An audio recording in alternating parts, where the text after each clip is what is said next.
আমি না এখান থেকে দাঁড়িয়ে একটা মেয়েকে দেখতে পাচ্ছি, বুঝলেন?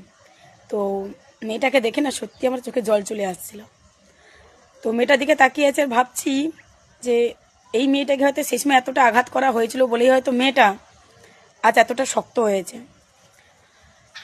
আমি না আগে আপনাদেরকে সেই মেয়েটাকে আমি দেখাই। দেখতে পাচ্ছেন এই মেয়েটা, ওইদিকে আমার নেত্রীর ছবি রয়েছে। অনেকেই বুঝতে পেরেছেন এটা আমারই ফটো, কারণ আমি 2023 সালে পঞ্চায়েত ভোটে দাঁড়িয়েছিলাম। আর তৃণমূল থেকে দাঁড়িয়েছিলাম বলে আমাকে এমন ভেঙে শেষ করে দেওয়া হয়েছিল, টুকরো টুকরো করে দেওয়া হয়েছিল। মানে আমি গত 3 মাস ঠিক করে খেতেও পারিনি।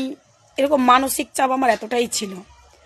কারণ আমাদের নন্দীগ্রামে তো শুভেন্দু নন্দীগ্রাম যখন তৃণমূলে ছিল, নন্দীগ্রামের মানুষ শান্তিতে ছিল। ও বিজেপিতে চলে যাওয়ার পরে কারোর মনে শান্তি নেই, কোনো তৃণমূল কংগ্রেসের কর্মীরা এখানে ভালো নেই।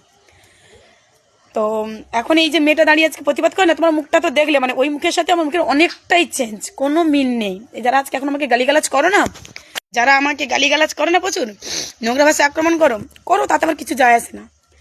কারণ